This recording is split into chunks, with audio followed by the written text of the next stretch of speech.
Yes, ma'am, please start. Good afternoon, everybody, ladies and gentlemen, boys and girls. With the permission of our joint HOI and additional director, Professor Dr. Aditya Tomar, sir, can we go live and should we start the seminar, webinar, sir? Aditya, sir, we seek your permission to begin the webinar. Ji, please start kijiye. Thank you so much, sir.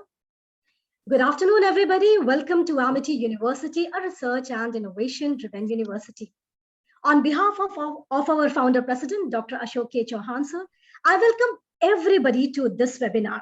Today, Amity University is 12 universities in India with 16 global campuses and with 28 schools and preschools. We follow what our founder president, Dr. Ashok K. Chauhan, always inspires us and tells us that every student of Amity and every citizen of our country should be a global citizen, and that each one of us owe something to the society, and that is how every Amitian is an asset to the society. Welcome to this second webinar. This is Amity Legal Aid and Literacy Committee, Amity Law School, Noida, in collaboration with National Institute of Social Defense, Ministry of Social Justice and Empowerment, Government of India. We are organizing a series of webinars, and this is the second webinar in the series. The title of today's webinar is The Perspectives on the Grievance Redressal Forum and mechanism that is established under the Transgenders Act and rules. And today up the panel, we have with us our esteemed speaker, our very dear and respected Advocate Kiran Bharadwaj ma'am, who is advocate on record at Supreme Court of India and also a mediator. Today we have with us Professor Dr. Savita Nayyar, who is a professor in the Department of Law, University of Jammu. We also have with us our very dear friend and colleague, Ms. Priyanka Ghai, who is assistant professor at Amity Law School, Noida. We are also joined by our additional director and joint HOI, Professor Dr. Aditya Tomar, sir. I'm introducing you to my co-host and co-moderator, Dr. Nitin Sharma, sir. Well, everybody, ladies and gentlemen, boys and girls, let's begin this beautiful webinar by invoking the goddess. I'll request Hasan to kindly share the screen to Saraswati Vandana.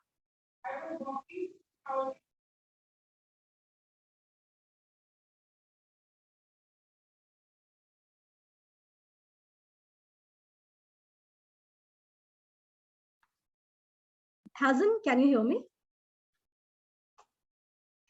Yes, ma'am. Please share the screen for Saraswati Vandana.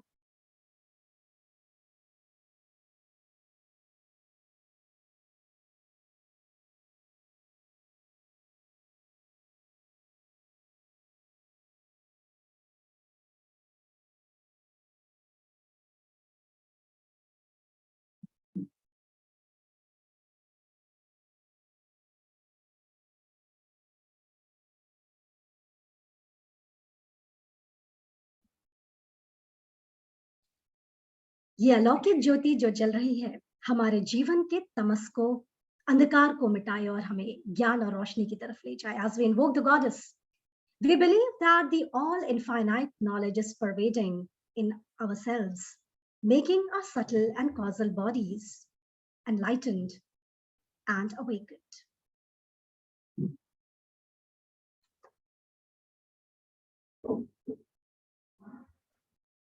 May the infinite bless us.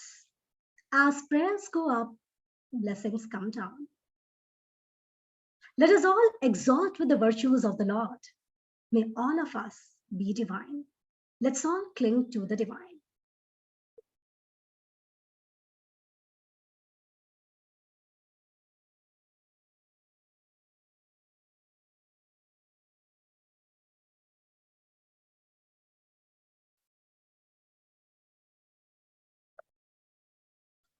तमसो मां ज्योतिर्गमय.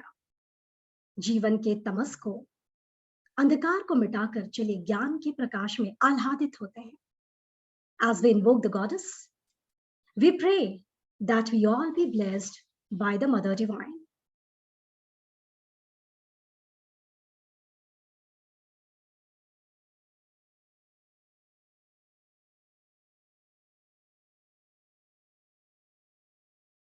May there be light and the all-pervading self. Thank you so much. Well, everybody, the series of webinars is for the service of the society. Amity Legal Aid and Literacy Committee has launched and opened an exclusive cell which is titled Transgender and Disability Rights Cell. This is our service to the humanity, especially for the transgender community. Well, a very beautiful quote talks about transgender community. It says, घर से तो बहिष्कृत हूं और समाज से तिरस्कृत हूं, कहां जाऊं मैं, कहां घर है मेरा, कोई है जो मेरा हाथ थाम ले, कोई है जो मुझे भी सुकून और सांसें दे. लेट्स सी कैसे उनकी त्रासदी को हम थोड़ा सा कम कर सके. So this webinar series is catering to the rights of the transgenders. We are contributing our bit to the society by spreading awareness regarding the Transgenders Act 2019 and the accompanying rules 2020.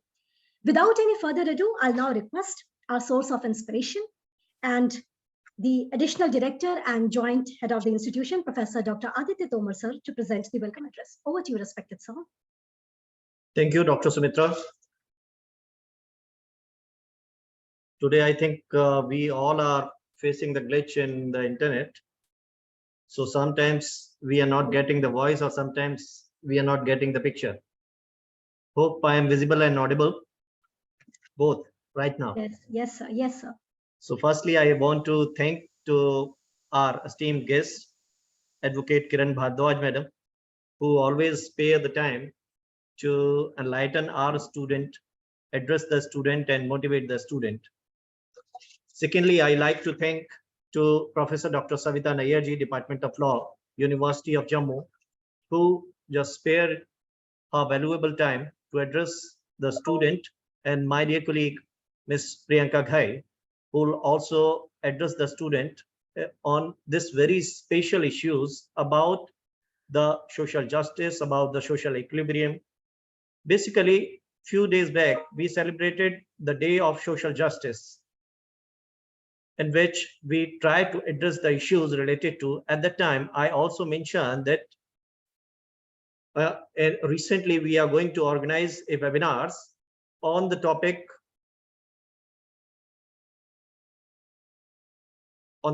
disabilities and transgenders. As I know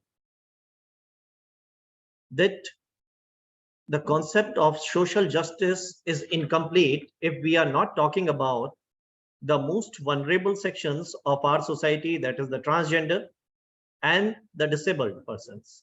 Just because of the India is a developing country, and some of the topics are having their own social impact on our social equilibrium.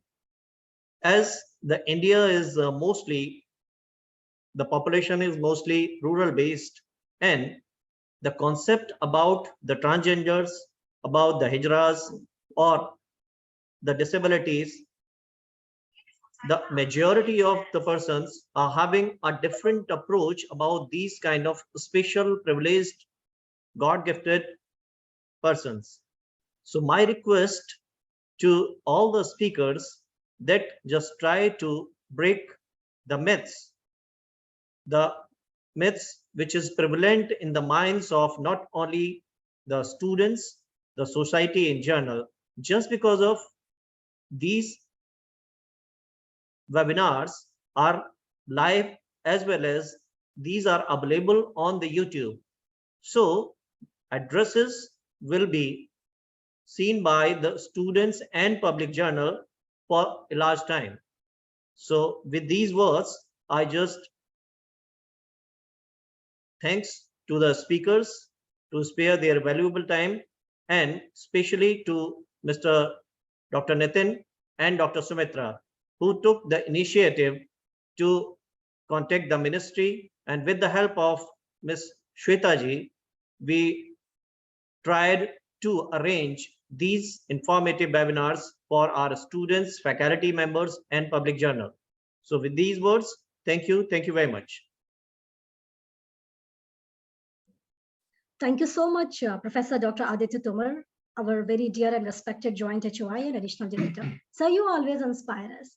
And I think with your inspiration, only Amity Legal Aid and Literacy Committee is rising beyond the levels that we had set for ourselves. Thank you for your continuous motivation.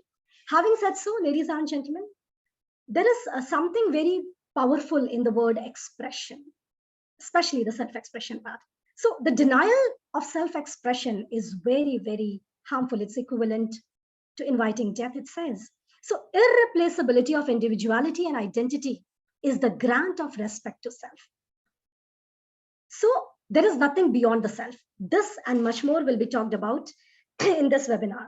Having said so, I will now request my co-moderator and co-host and co-convener of this webinar series, Dr. Nitin Sharma, sir, to present his address, the introductory remarks. Over to you, sir.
Nitin, you are not audible.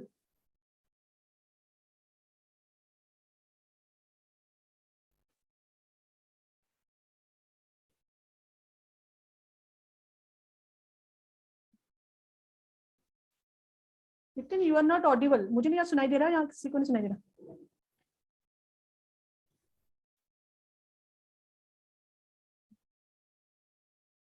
Nitin, sir, you are not audible.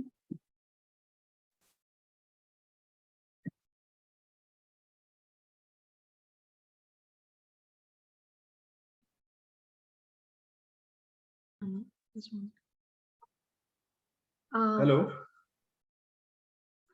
Hello. Yes, you're right. Am I audible, ma'am? Yes, sir.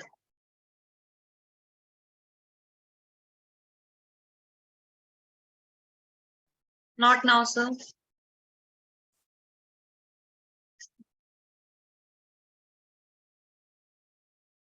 Sumitra ma'am, you have to unmute yourself. Hello. Yes, now Nitin sir is audible. So, with the support of the National Institute of Social Defense, we are able to organize a series of 10 webinars. And during all these webinars, we are going to discuss the different dimension of this issue, transgender issues and challenges, be it their health rights, be it the right related to education, be it like the grievance redressal forum and mechanism established to cater their needs, and be it like their consonance with the international human rights commitment, and especially offences and penalties part, as well as the implementation dimension of this particular act. So most importantly, we are also going to discuss the general non-discrimination provisions related to this particular act, and especially rules with us, rules in the form of transgender protection persons rules to 2020. And as a part of this series, today we are going to discuss on the important theme, that is the grievance redressal forum. And I think this particular issue is very important in the sense where there is a right, there is a remedy. UBJS CP remedy is the common principle of all the major jurisdictions across the world. And if you are going to have right and at the same time we are not going to have any remedy, then the right is of no use. So that's why we have with us esteemed speakers from different diverse backgrounds. And most importantly, as far as all the speakers are concerned, I know them personally, and I know that they are very much connected with the social and legal dimensions of law, and as well as practicing law in action. Since ma'am is a mediator and Smita ma'am is working with this particular field in the legal aid and the coordination with NSS, and doing, as they have done, involved in many national and international projects, and especially Priyanka ma'am is already working with the children. So I think this discussion is going to be a positive step, and going to disseminate the intended information as desired by the ministry and as desired by the Amity Legal Aid and Literacy Committee. Thank you so much. Thank you.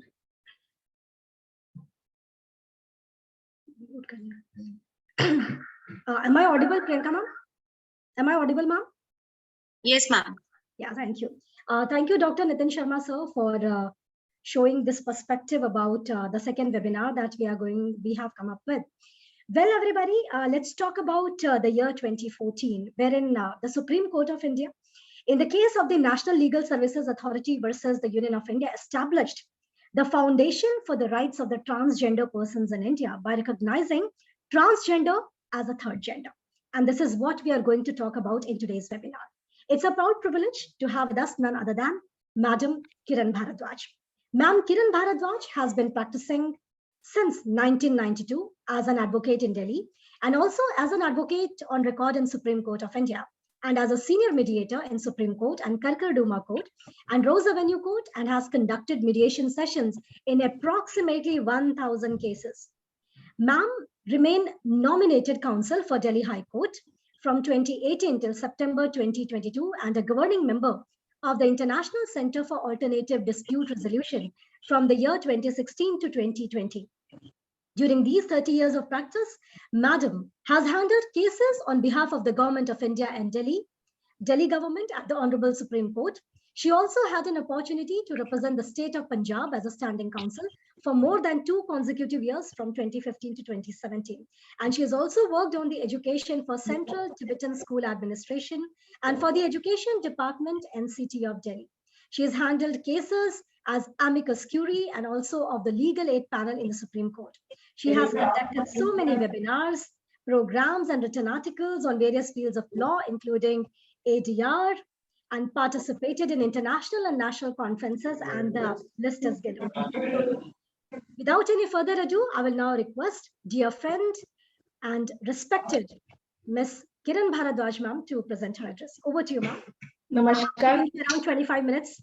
So after 25 minutes that you've spoken, we will have another speaker speaking, and then we will take up Q&A later on. Over to you, ma'am.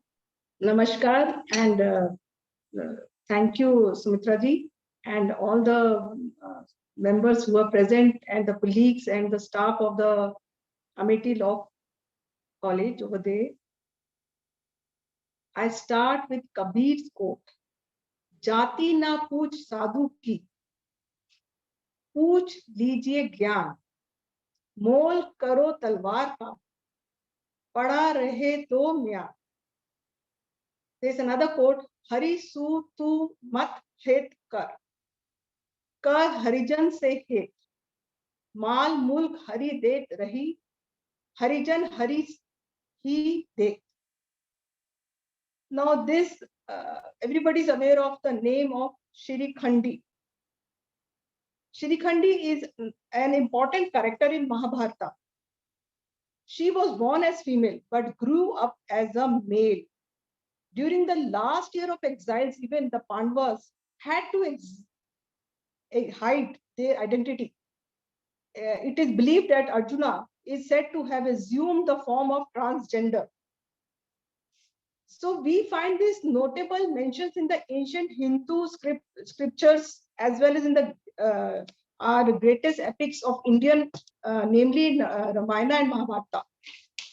The transgender people, the Transgender Person Protection of Rights Act 2019, which defines the transgender person as a person whose gender does not match with the gender assigned to that person at birth, and includes trans men and trans women, whether or not such person has undergone sex reassignment surgery or hormone therapy or laser therapy or such other therapy.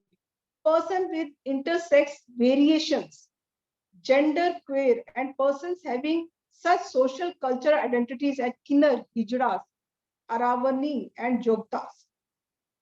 So this term transition is used in a wider sense over here also, in the present scenario over here. Even gay, lesbian, bisexual are included by the descriptor transgender. Transgender is derived from, we can say 2 words, trans and gender. In the Latin, it is, which means cross or beyond. So what we can say in a grammatical way is across or beyond gender. So it's in a wider scope what we are looking at. Transgenders have long lived on the fringes of society because of their gender identity. They have been for too long had to endure public ridicules and humiliation. They have been socially marginalized and excluded from society. Their basic rights have been severely denuded.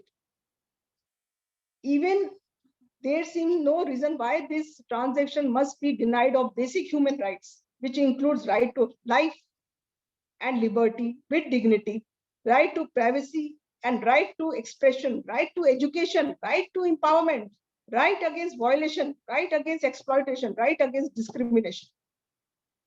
The Constitution has fulfilled its duty of providing rights to transgenders.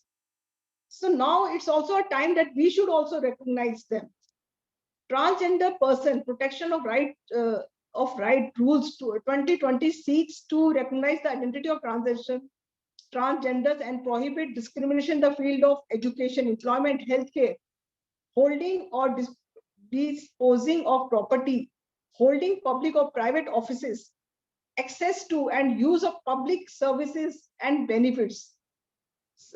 In so many places, they want to go use toilets where they cannot go because there is no special toilets for them. And there is a discrimination if they use the common toilets of yours. So the central government constituted a national council for transgender persons in the year 2020. The Union Minister of Social Justice and Empowerment is the chairperson ex officio, and the Union Minister of State for Social Justice and Empowerment is the vice chairperson ex officio of the council.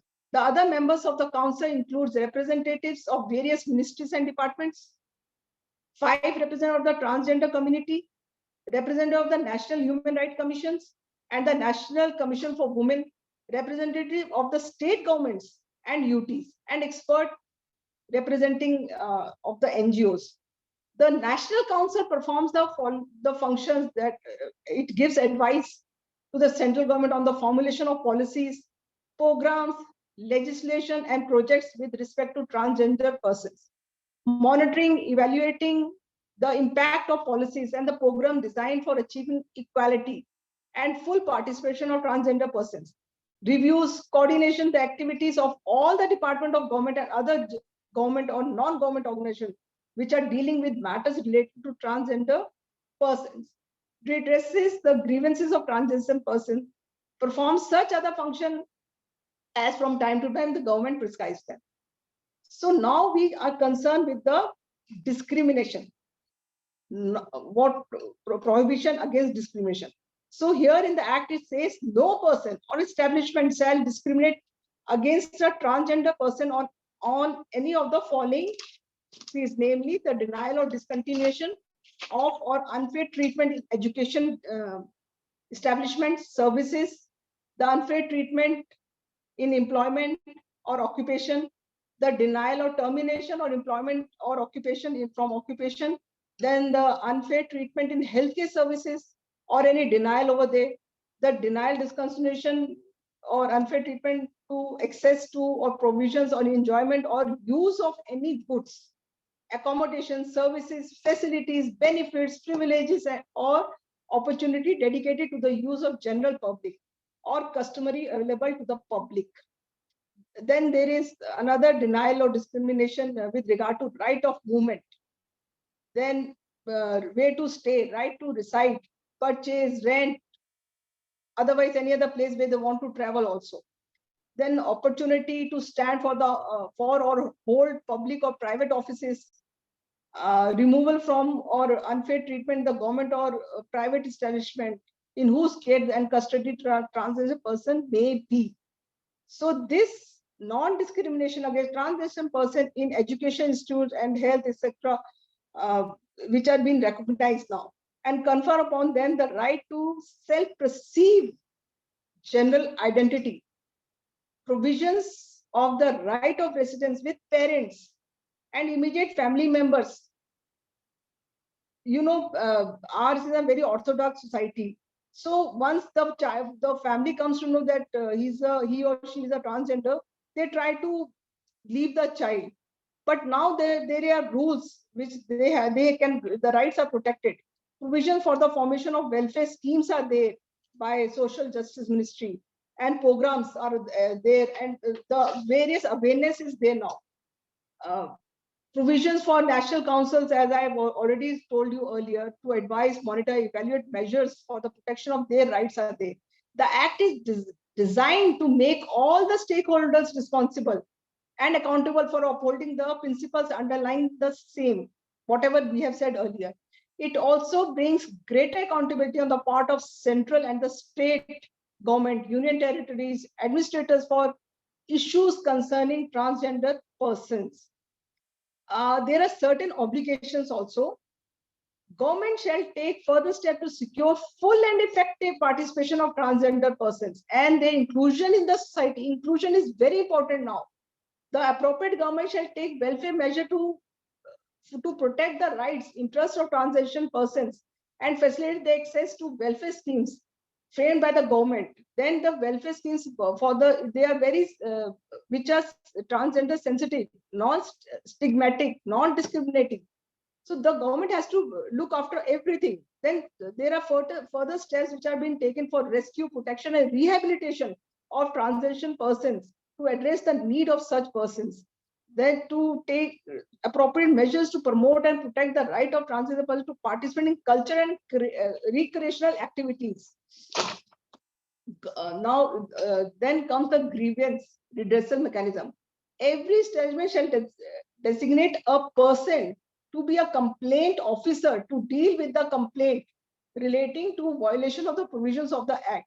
Here, the district magistrate has been given power to various districts. Once the complaint comes, he takes the complaint, and as per the complaint, he complies with whatever is per his discretion. So the rights of residents are also there. No child shall be separated from parents or immediate family on the ground of being transgender, except on an order of competent court in the interest of such child. Every transgender person shall have a right to reside in the household where parents or immediate family member reside. A right not to be excluded from any such household. A right to enjoy use of facilities and in a non-discriminating manner, whether any parents or member of the immediate family is unable to take care, then the competent court is there, which shall by an order direct such person to be placed in rehabilitation centers. It is not that where will they go. Now the courts are there, you can always approach the honorable courts. Then the offenses and punishment clauses are also there. It is included in the act. That is, compel on the transgender person to, if any person forces the transgender to indulge in the act of forced or boundary labor other than any compulsory service for public purposes imposed by government, denies a transgender person the right of passage to the public place or obstructs such person from using or accessing access to the public place which other members have access to and a right to use, forces or causes a transgender person to leave household, village, or any place of residence, and harms and injuries or endangers the life, safety, health, well-being, whether mental or physical. Transgender person tends to do an act including causing physical abuse, sexual abuse, verbal, emotional, so many abuses you can say, shall be punishable with imprisonment for a term which shall not be less than 6 months and may extend to 2 years, and with fine. These are the basic things what I am telling you as of now. But if it is only for 2 years, I think it is too less. If the transaction rape has been committed on him or something, so 6 years to 2 months, 6 months to 2 years is they have to relook it. The government has to relook it with the heinous crimes and rarest of rare case in it. The rights of transgender person with right recognized by the honorable court, as Madam Sumitra ji has already told of that National Legal Service Authority versus Union of India 2014 5 SCC 438. It is also known as Nalsa judgment, which gives the position of third gender in consonance with the fundamental rights of Article 14 and 21 as granted by under the Constitution of India. Before this judgment, the transition did not have any recognition. Even as human beings, they have been undergoing insults, assaults, harassment, both physiological and psychological. Nobody understands their pain, agony, and suffering. This Honorable Supreme Court in its judgment has held that the rights of person to a self-perceived gender identity is a part of his fundamental rights guaranteed under Article 14 and 21 of the Constitution of India, and that a person cannot be discriminated against on the basis of sexual orientation or gender identity difference from that assigned at the time of birth. The Supreme Court, in its indefinite wisdom, took into consideration the role played by the members of the third gender in Indian culture, which led to the fall of transaction from the onset of colonial rules, and were living on, as I've already said, on the fringes of society, harassed by police and abused by the public. The transgenders and LGBTQ community continues to face bias on the regular basis. However, they are human beings also. Please try to understand, they are human beings, no different from anyone else in the world. The paradigm of the transgender were otherwise looked down by the society and treated with disgrace. Despite being transgender, had a fundamental right to be protected against the inequality and discrimination. These are unquestionable transgenders, that they are also human beings, irrespective of their gender identity. As such, they are person, and by virtue of Article 5 of the Constitution, they are citizens of India. So whosoever is a citizen of India will have equivalent rights. Now, there cannot be any opinion that the Constitution of this country meant for all the persons, which means all living beings or human race, apart from transgender. No, it is for everyone. The transgender are also citizens of India, as I told you, and hence Part 3 of the Constitution equally conveys fundamental right to them, and same are also for their protection also. They have values of privacy, self-identity, autonomy, personal integrity are fundamental rights guaranteed to members of the transgender community. Under Article 19(1)(a) of the Constitution of India, and the state is bound to protect and recognize those rights. From they are a marginal over here. From marginal to mainstream, we have to bring them. So we have to help them as the citizens of India, as a part of our community. We have to help them. So in this judgment of Nalsa, what I was talking, our Honorable Court has observed that Article 1 of the Universal Declaration of Human Rights, 1948, state that all human beings are born free and equal in dignity and rights. Article 3 of the Universal Declaration of Human Rights states that everyone has a right to life, liberty, and security of person.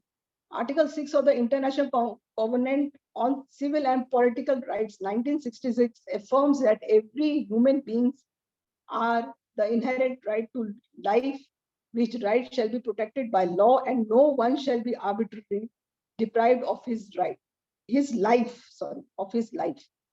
Article 5 of the Universal Declaration of Human Rights, Article 7 of the International Covenant on Civil and Political Rights, 1966, provides that no one shall be subjected to torture or to cruel, inhuman, or degrading treatment, punishment. Further, it is also observed in the aforesaid judgment with reference to Para 21 of the United Nations Convention Against Torture and Other Cruel, Inhuman, and Degrading Treatment or Punishment, specifically deals with protection of individuals and groups made vulnerably by discrimination or marginalization. The convention states that the state are obliged to protect from torture or ill treatment all persons regardless of sexual orientation, to transgender identity, and to prevent provide redressal for torture and ill treatment in all consent of state custody or control. Article 12 of the Universal Declaration of Human Rights, Article 17 of the International Covenant on Civil and Political Rights state that no one should be subject to arbitrary or unlawful interference with his privacy, family, home, or subjected to arbitrary and unlawful interference with his with the correspondence. The aforesaid principle have been adopted by many countries, including India also. Further, the above referred principle adopted by many countries are aimed to protect human rights of transgender people, since it has been noticed that transgender often face serious human right violations, such as harassment in workplace, hospitals. We are already discussed earlier. So the main point is Article 14 and Article 21, which has been emphasized in the judgment. Then there is another landmark judgment in Navtej Singh Johar versus Union of India 2018 10 SCC 1, legalizing homosexuality and discrimination. Section 377 of the Indian Penal Code was done. This judgment came as a blessings for them by putting them at par with other genders, and it was an attempt to eliminating the stigma attached to them since ages. If I talk about Article 21 also over here, has been incorporated to safeguard those rights, and a constitutional court cannot be a mute spectator when those rights are violated. But it expected to safeguard those rights, knowingly the pulse and feeling of that community, though a minority, especially when their rights have gained universal recognition and acceptance. Hijras, transgender persons have been facing extreme discriminations in all spheres of the society. Non-recognition of their identity of the hijras or transgender person denies them equal opportunity of protection of laws, thereby leaving them extremely vulnerable, harassment, violations, sexual assault in the public places, at home and in jail also by the police. Sexual assaults are common, including molestation, rape, force, anal and oral sex, gang rape, and stripping is being committed with impunity, and there are reliable statistics and material to support such activities also. Thus, non-recognition of identities of these persons result in them facing extreme discrimination in all spheres of society, especially in the field of employment, education, healthcare, etc. Transgender persons face these discriminations in all the sphere of, I can say, places, as I gave the example of public toilets also, in malls, shops, etc. Such access to public toilets is also a serious problem. Since there are no separate toilet facilities for them, they have to use male toilets, which they are prone to sexual assault and harassment. Therefore, impairing equality before law and equal protection of law, and violate Article 14 of the Constitution of India. In a recent judgment, the Honorable Calcutta High Court on 11/2/21 in Pallabi Chakrabarti was the state of West Bengal and others directed to take the state and to take immediate action to set up a grievance redressal mechanism and an or official in the West Bengal Police in compliance with Section 11 of the Transgender Act of 2019. The Chief Secretary of the state shall also take immediate step to set up a grievance redressal forum mechanism in the state in terms of Section 11 to enable transgender persons to have remedies under the aforesaid Transition Protection of Rights Act of 2019. The government the Ministry of Social Justice has made constant and significant efforts in working towards trans-inclusive society. This ministry has formulated national level umbrella scheme, namely SMILE, support of marginalizing individuals of livelihood and enterprises. The SMILE scheme intends to mainstream the transgender person and persons involved in the act of begging by creating an enabling environment for their holistic development. So, keeping in view their health issues and other social, economic, and psychological behavior, it is paramount that the stakeholder coverage their efforts to generate awareness among the masses to build an inclusive society. Live a life of dignity and respect. The scheme ropes in the support of state government, union territories, local urban bodies, voluntary organization, communities-based organization, and institution and others so that they can work together in coordination manner for the welfare of marginalized sections. Then there are sub-schemes in SMILE. The scheme strengthen and expand to reach the rights that give the targeted group the necessary legal protection and to promise to secure life, social security that is needed in this dimension of identity, medical care, education, occupational opportunities, and shelter. These schemes also include the scholarship. They are giving the scholarship. They are providing their education. Then the skill development livelihood for them. Various schemes are there under PM Daksh scheme for them, and then Pradhan Mantri Jan Arogya Yojana, supporting gender reformation surgeries through selected hospital, housing in the form of Garima Grahe shelter homes, where food, clothing, recreation facilities, skill development opportunities, recreation activities, medical support, etc., are being provided.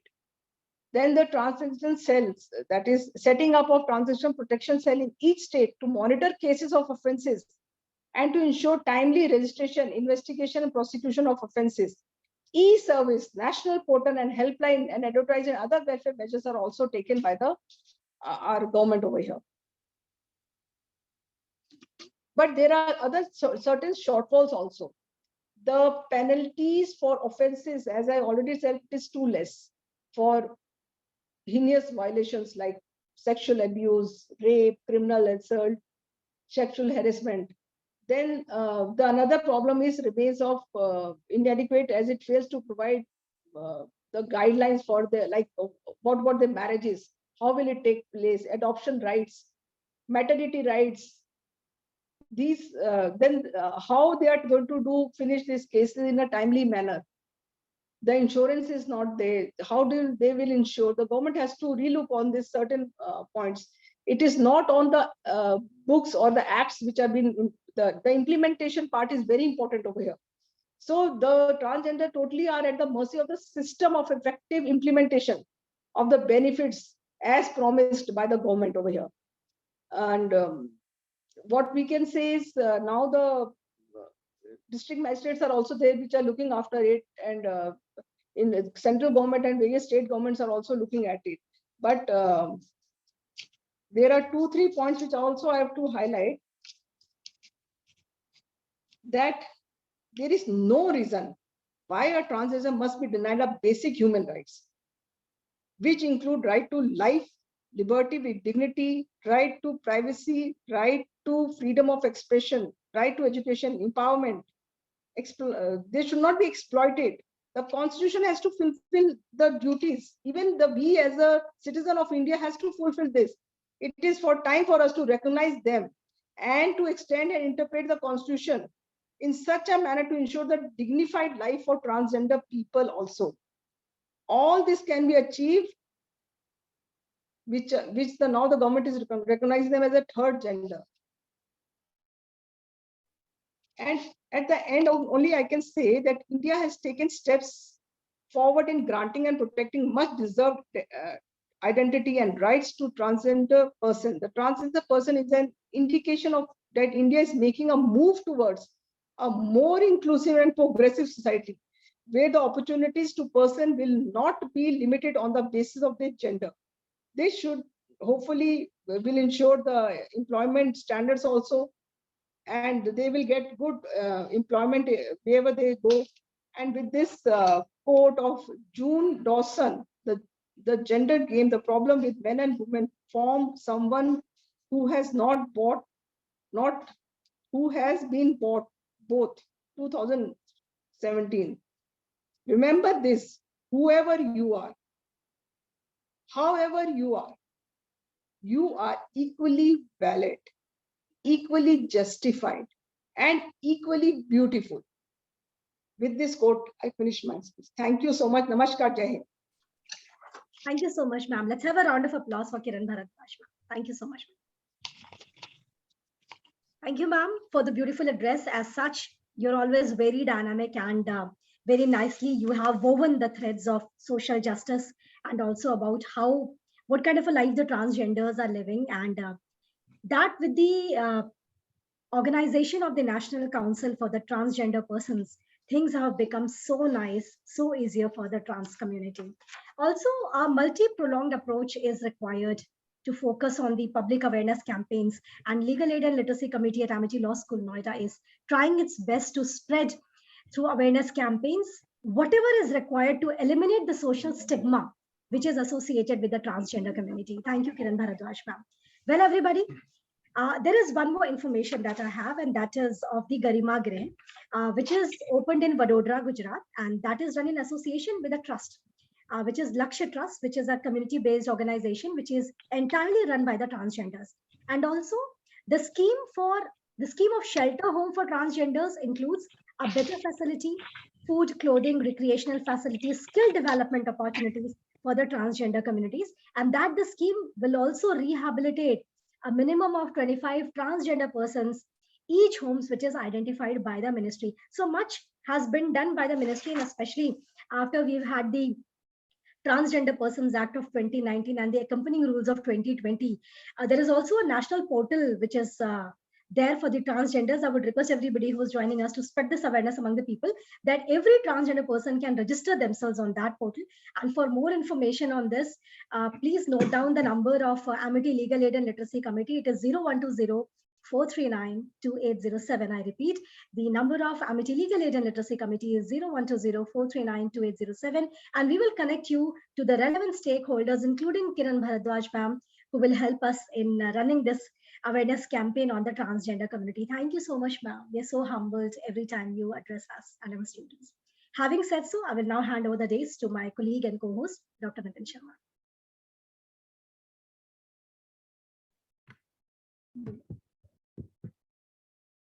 Thank you, Smita ma'am, and thank you, Kiran ma'am.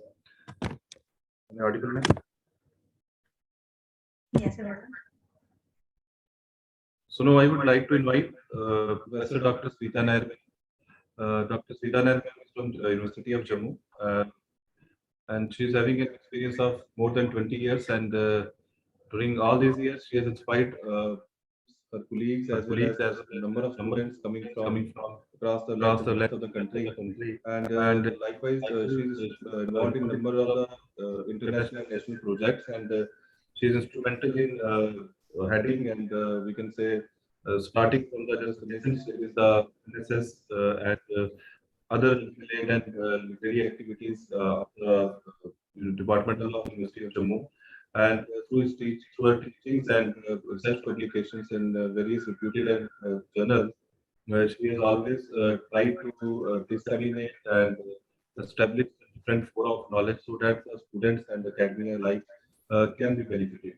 So we are very grateful that ma'am has consented to be a part of this webinar, and along with our other esteemed speakers, ma'am is going to share some words of wisdom and especially some perspective on the Grievance Redressal Forum and mechanism established under the CG Act and Rules 2020. Most welcome, ma'am. Thank you so much. Over to you, ma'am. Thank you so much, Nitin and Sumitra ji and Amity University, Thomas sir, for giving this opportunity for addressing this webinar, which is organized in collaboration with the Ministry of Social Justice. My earlier speaker, Madam Kiran, has highlighted the number of things like the various legislations, the judgment, and the various aspects dealing with the transgender person. But I'll start with the background of this issue, that this community, transgender community, which has the prehistoric and ancient relevance, like from the even Hijra communities has the traces of 4,000 years old, and this community enjoyed a position in the society, like they were employed by the various kings in their courts, like for guards, for entertainers, for these advisors, And even in Ramayana and Mahabharata also we find traces of this transgender persons, like the Hijras, they have the most relevance. And while Lord Rama was going on this 14 years exile, then also he addressed all the men and women, please stay back in the city, don't come with me. But the transgender people, they came because he did not address the transgender people. So he was so delighted by their devotion. And Lord Rama said that you will be blessed, and whenever there is any childbirth and there is the people invite you, and you will bless, you will have that virtue in you. So these people, on one hand, they were enjoying the position, they were very confident member of the society. And even people implied, like in Mughal Darbaras also, the people implied these transgender people with their Aranis extra. They acted as guards because they were not having any insecurity from these transgender people. But what happened, that these transgender people, their status in the society level to such an extent that they treated as criminals. No, this happened in during the British period, because what happened during British period, they were considered as the whole transgender community, almost the Hijra community, they were considered as a criminal tribes. So they enacted the Act of Criminal Tribes Act of 1871, where they categorized the whole community as the criminal.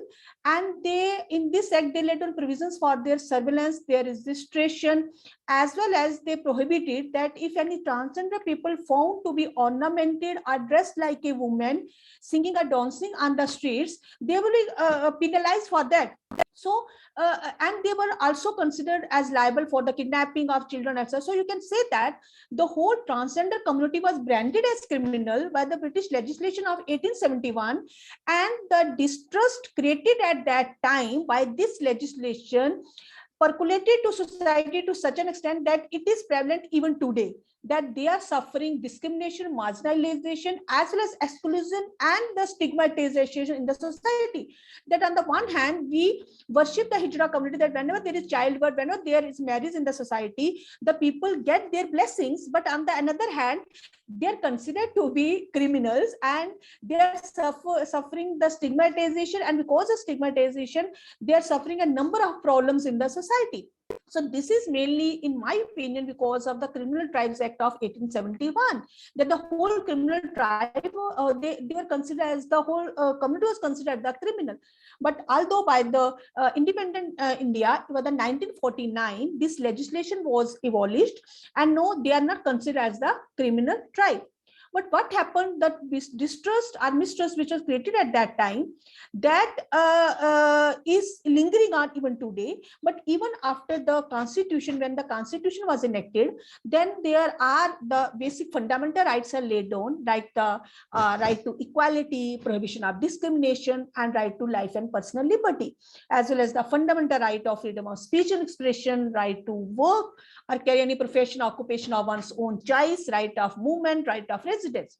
So you can say that why on the constitution we are recognizing everybody, every human being as a person, means because in article 14, article 60 and 21, the word person is used. No one can be deprived as life to life and personal liberty except according to procedure established by law. It means we are considering even transgender as the human beings. We are not, we have thankfully that our framers have not used the term binary term male or female, men or women, are used in the criminal law of the land.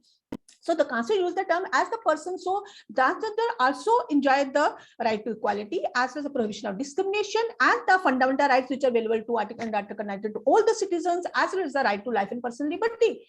So then what happened? We have this our fundamental law of the land, which gives the protection as well as the recognition to these transgender people also, but still they are being deprived of all their rights. Even after independence, even after scrapping of this Criminal Tribes Act of 1871 in the year 1949, what happened? Why there was no public interest litigation, or why the Supreme Court of India did not take the suo notice of the harassment, of the discrimination of this community? I'm surprised on this, because Supreme Court has taken suo notice of number of issues, as the public interest litigations are also filed for the protection of number of people, while the child workers, while the bonded laborers, or for the environmental issues, or for any issue. But why this community was deprived? It means this community, nobody paid any heed toward this important aspect. And you will be surprised to know that no census even used the term transgender for collection of data of the human population in our country. It is only in the 2011 census that the data regarding transgender community was collected. It means this community was not at all important for anybody, not even for government, not even for society. That for the first time in the year 2011, the data was collected on this community, and it was found according to 2011 data that we have the 4,88,000 persons in the year 2011 transgender persons in the community, which means the huge population. It doesn't only 1, 10 or 100 people are not there. In 2011 census also 4.88 people were the transgender people, and most of the people, 66% of people live in rural areas. And literacy was also very less literacy rate, 45% of the literacy rate of that to the Hijra community. And the Hijra community is considered to the well off among all the transgender people, and they're living by prostitution or by singing, dancing, or doing childbirth, marriage, etc. So you can say that how this community was deprived from the years, and even after independence, that nobody paid any heed towards the recognition of the rights of this community. Only in the year 2014, when the National Legal Services Authority made the petition against the Union of India, then only the Supreme Court laid down a number of guidelines as well as recognized that this community also has all the fundamental rights. So why there was a need for the Supreme Court? We all know that they are persons and they have all these rights recognized as rights available under the Constitution. Why we require the stamp of the Supreme Court in the year 2014? That got done also when there was stamp of Supreme Court. Then at least bills were moved for on this direction. But I think little attention was paid towards these bills because only 23 sections and little effort is made in this act for the protection of this community. And transgender people are defined as Madam Kiran has elaborated, so I won't go in detail again. I won't repeat. Transgender people are defined, intersex is defined, and also the various prohibition of discrimination is defined. And two most important aspects be the complaint officer appointed by every establishment. And there must be national council. A national council, in addition to doing its task of advising the government on policy matters, organizing seminar, workshops, extra, just like other commissions, and will also be the grievance redressal mechanism, will also redress the grievances of the transgender community. But question is, again, in like any other law, question is regarding the implementation of this law also. We are sometimes very quick in framing laws and we are sometimes very slow in framing laws. Just like in case of transgender community, after scrapping it in 1949, at least we had to do something for the enactment of the law for this community. Although in 1970s in India, this transgender term came in public domain and people raised voices here and there regarding the protection of this community. And 1980s also, the number of people there that who are not able to identify themselves with their biological sex which they get at the time of birth. So there is the struggle between their mind and their body. They are not able to identify themselves, so they are not able to live properly their life, express properly in the society. But only in the year in 2016 bill was introduced, 2018, then in the year 2019 only the bill could see the light of the day that it was enacted in the form of law. Then again the question is complaint officer. I have not heard of any complaint officer anywhere, except now I have read one order that NLU Delhi has appointed one associate professor as a complaint officer there. In my university, I had never heard of the complaint officer, and I am sure in Amity also there would not be any complaint officer appointed till date for the transgender person. And after this webinar, I think they will make effort to appoint at least complaint officer. So what to talk about the government? Government has to do something for the private sector, but government itself is failing in its duty for appointment of the complaint officer. Whether the National Council has taken note of this, that whether the complaint officer have been appointed in government organizations. I'm sure in my UT also, no government officer may have any complaint officer. Secondly, what we have done, because if there's no complaint officer regarding the infrastructure, madam has highlighted that there are no washrooms extra. So what we have done for building the trust, building the confidence, in my university, I have not heard of any transgender employee, any transgender student till this day.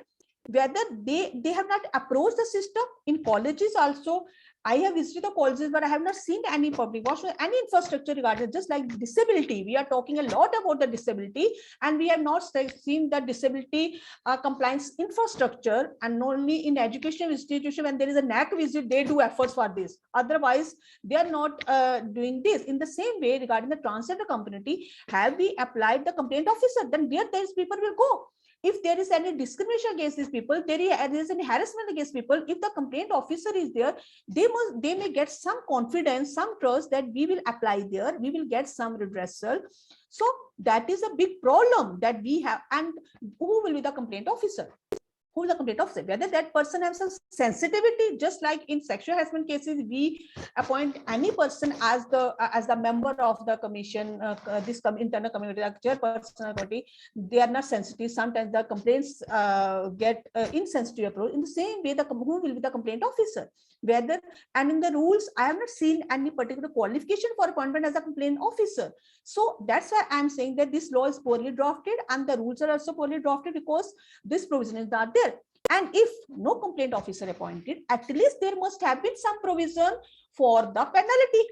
Just like in Sexual Harassment Act, there is provision for penalty of up to 50,000 rupees if they do not constitute the in ICC. There must have been some penalty, but that the government itself has not appointed. So in this law also, there is no penalty. In offensive penalty clause, I have not seen that there must be any penalty for those organizations who have not appointed the complaint officer. Secondly, as the National Council must also do something for the grievance redressal. Have the National Council done something for the grievance redressal? There is also no data. Thirdly, that the provision is there that they have to register, get the certificate of identity with the district magistrate. So district magistrate is somebody who's not accessible, who's not approachable to everybody. And for those people who are illiterate, who are unaware, who are scared of moving the court, if they will, I think some other officer must have been appointed, just like in DC office or some other civil officer, where in judicial office, on the one hand, everybody is talking about their overburdened. The judicial cases are piling up. On the other hand, you are giving also this task that if any person want to get the certificate or ID of transgender, they have to apply to the district magistrate, right?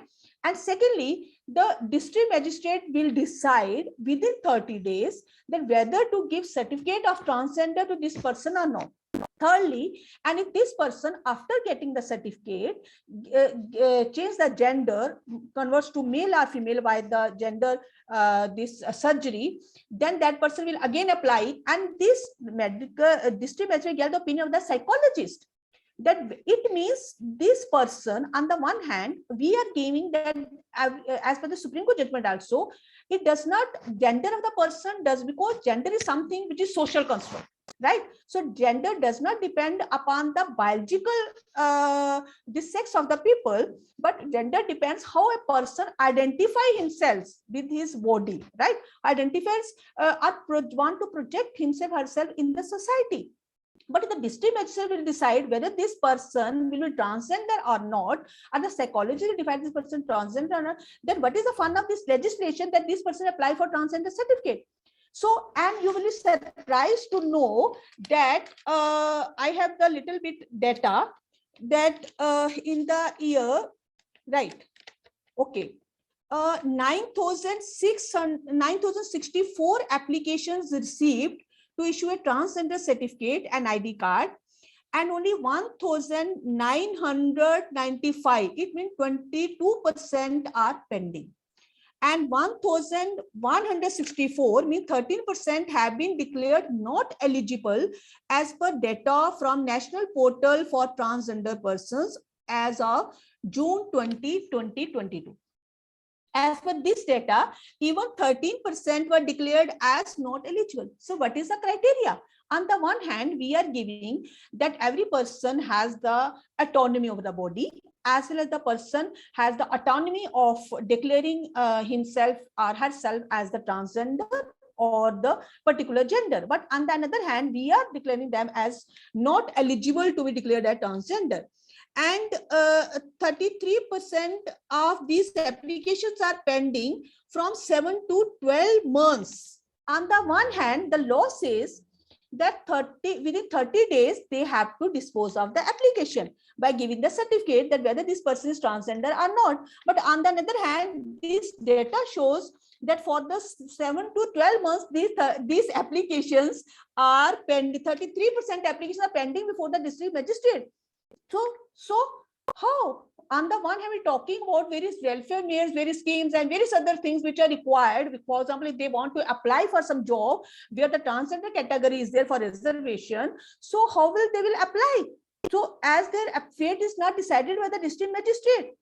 So this contradictory approach of the law. On the one hand, this law says transgender persons protection of rights.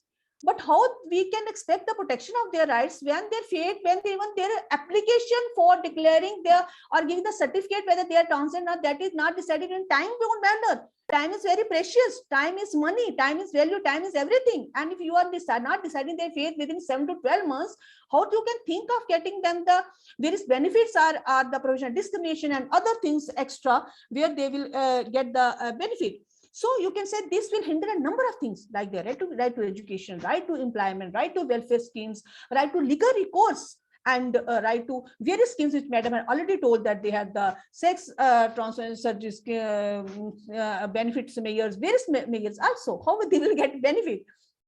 And only you can say out of 4.88 lakh, 9,064 people applied for this certificate. You can see that whether there is lack of awareness, lack of resources, lack of will, what is there? Lack of sensitization, what is there that only 9,000 people applied for this certificate? So where we are moving? On the one hand, we are in the 23 after 1947, and we are talking about transgender. We are nowhere, even after enactment of law, which was enacted after the Supreme Court judgment of Nalsa, and here also we are nowhere. National Council has to do a lot of efforts for the grievance redressal. Whether National Council know that these applications are pending for 7 to 12 months. Another aspect is regarding the crimes committed against this community. No, the NCRB data, you will be surprised to know that the NCRB data is also showing that 236 victims of crime, as per the data of 2020. 0.06% victims. Do you think this data is true? It means there is no reporting. And from 2016, the crime against transgender is declining, but the grown reality is something different. So what is there? Why this? And NCRB recognize the third gender. No, there is direction from the Delhi High Court also that recognize them as the third gender and give some data on that aspect. So regarding the rape, buying or selling for a prostitution extra, there is no data, because regarding rape, we have written the term sexual violence, which covers rape, but how much punishment is there? And what is the punishment of rape? What is the punishment of sexual harassment?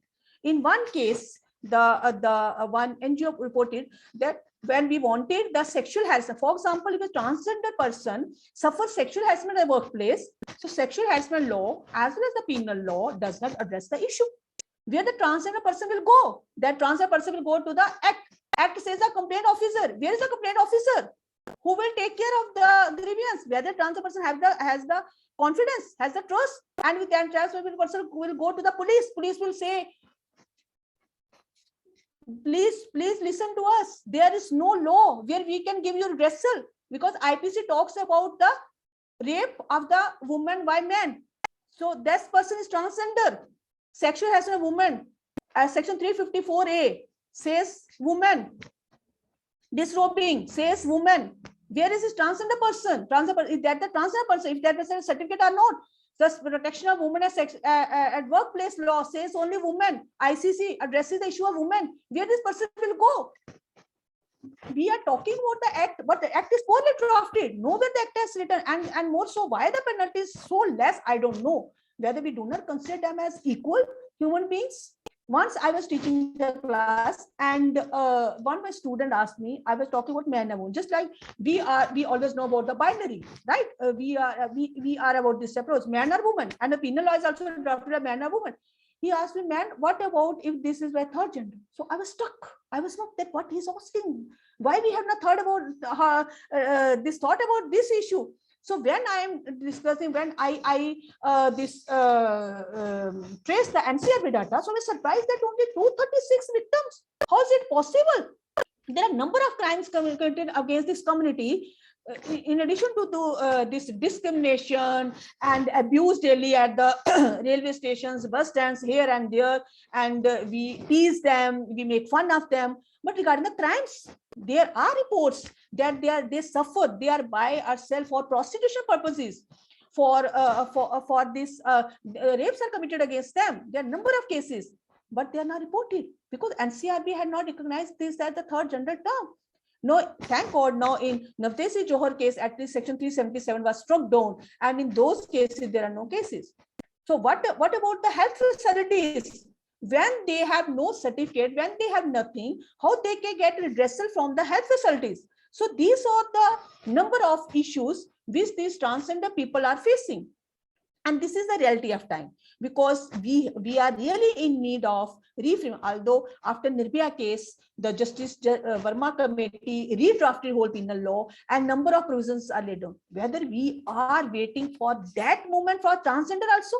So gruesome some case may happen, then only we appoint any committee, any commission to lay down number of provisions for overall our criminal law and number of laws to give protection to this community.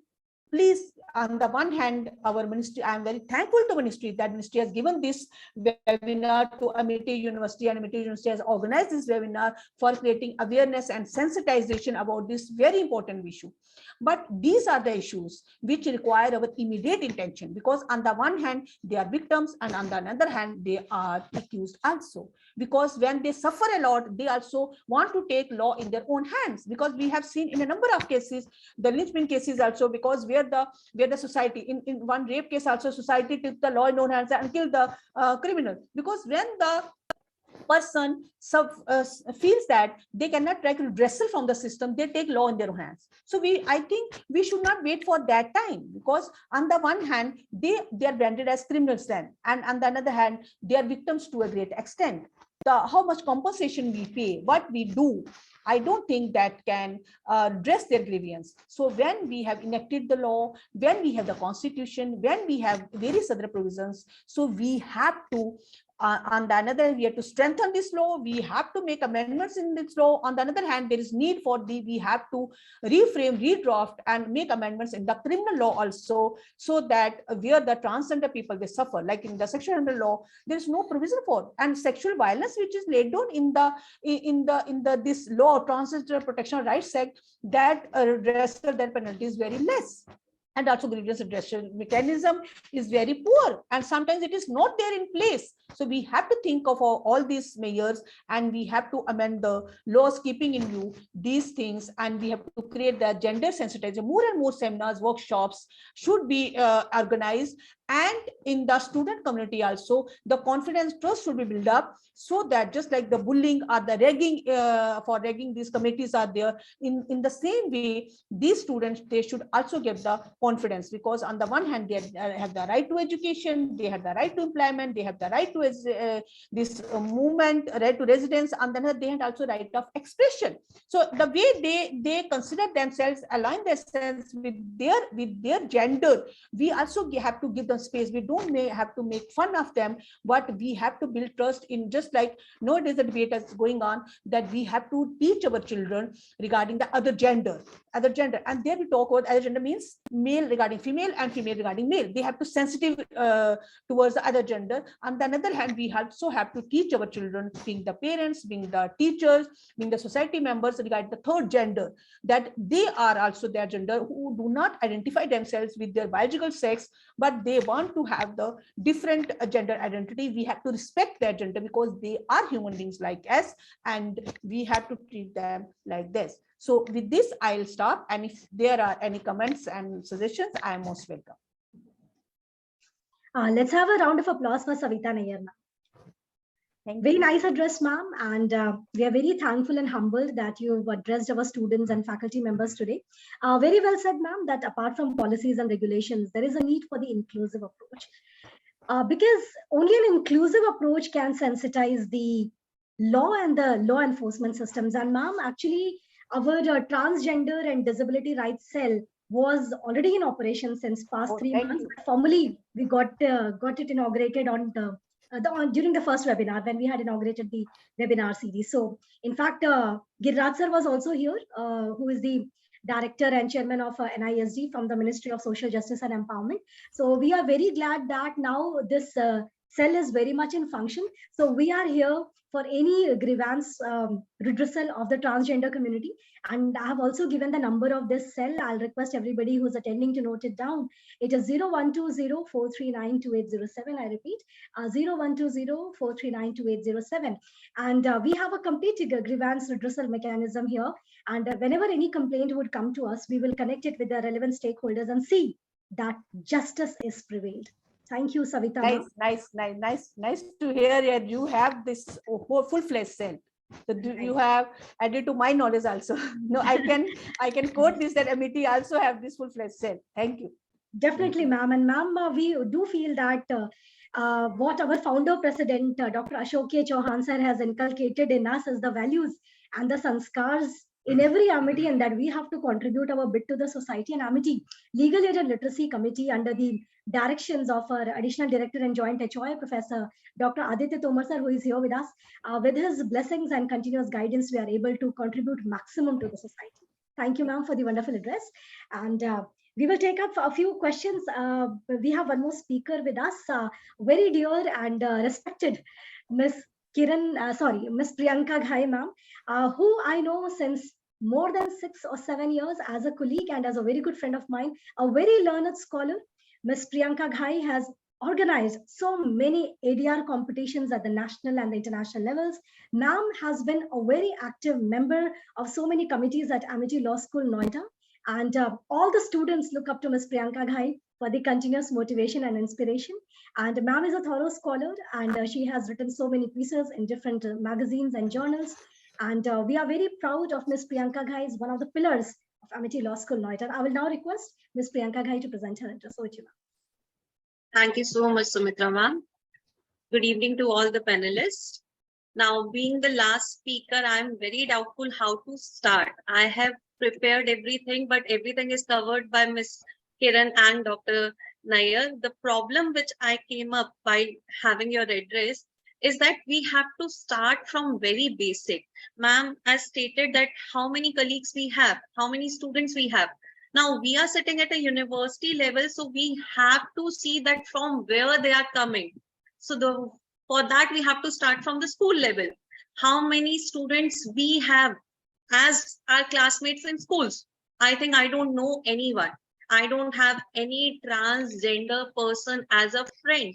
I had no one in my class.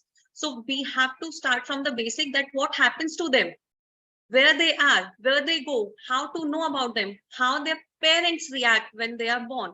So with regard to the same, I need to share my screen. I would like to share something which I found. Hasan, if you can, yes, Hasan, if you can. Hasan, you unshare, then ma'am will share her screen. Yeah, thank you. Yes, thank you so much, ma'am.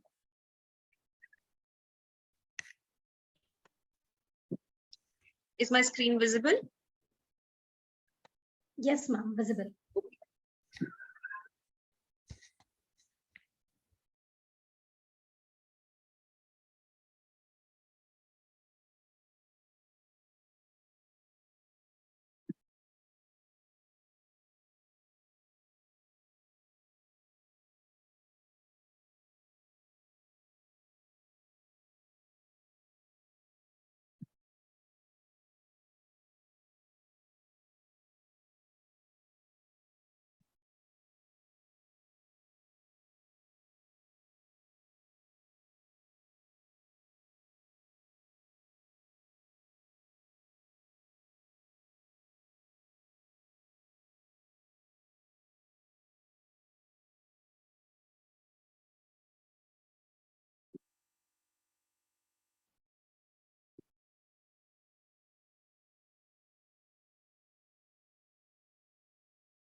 So with the video, the message is very clear that we have to start from the very basic, that too from the home where the parents have to adopt. We have the mind set up, male, female. Why? From where it came. As being a Hindu, from Hindu mythology, I have always worshipped the Ardhanarishwar roop of Shiva. That we worship. He is our God. Then why the Ardhanarishwar as a human being cannot be accepted in the society? We have seen the LGBTQ. Here we are discussing only the T today. That is the transgender, which has been given right and protection. The very biggest fight has been achieved by the Transgender Protection Act 2019. So only the transgenders has been given the protection out of the pride. And if we look at the flag of the transgender, it is black, it is blue, pink, and the middle one is the white color. So we are having that blue referring to the male, pink referring to the female, and the white is the communal one. Like it can be both by their physique, by their body. We never had the choice to choose whether we want to be a male and whether we want to be a female. Just on the same. They were not having the choice that whether they will be born as male, as female, or a transgender, as we call them. Now, with regard to the same, we have a certain legal right which has been given. So from the very basic, when the protection has been given at home, and that protection has been covered under the 2019 Act, that they have a right to live at their home. Their parents cannot give them away, unless and until it is for their betterment, which is being there. For adoption of children, normally also it has been given that for the betterment of children, the child can be given for adoption, even the parents are alive. So in that scenario, they can be also given away only when it is for the betterment to be decided by the court.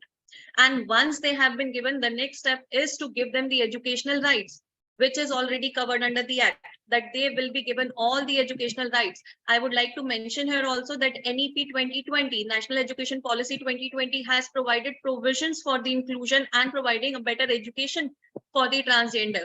That has been included. So we have growing slowly with regard to everything. The health benefits are to be provided. The welfare schemes are to be provided. The Ministry of Social Justice has done a lot of work since 2019 after the Act came.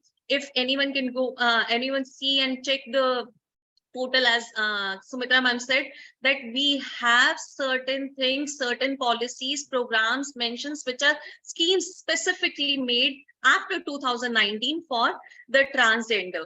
Now, I would like to share something for your information with regard to the topic we are discussing today. That is the Transgender Persons Protection of Right Act 2019 and Rules 2020, the grievance redressal mechanism, which we have to deal with. Now, with regard to the same, let me have the slideshow.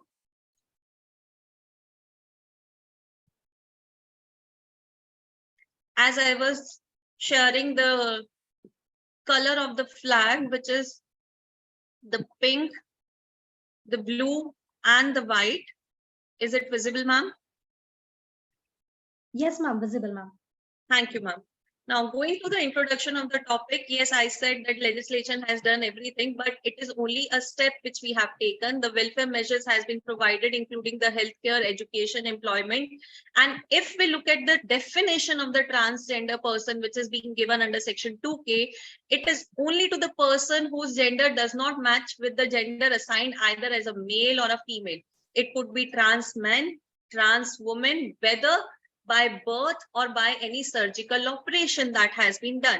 Now, the person with intersex variation, whom we call as Kinnar, Hijra, Aravani, or Jogta, as given as an example, that they can be called by any other name, has been included and protected under this particular Act. Now, going with to the topic which is being given, the Grievance Redressal Forum.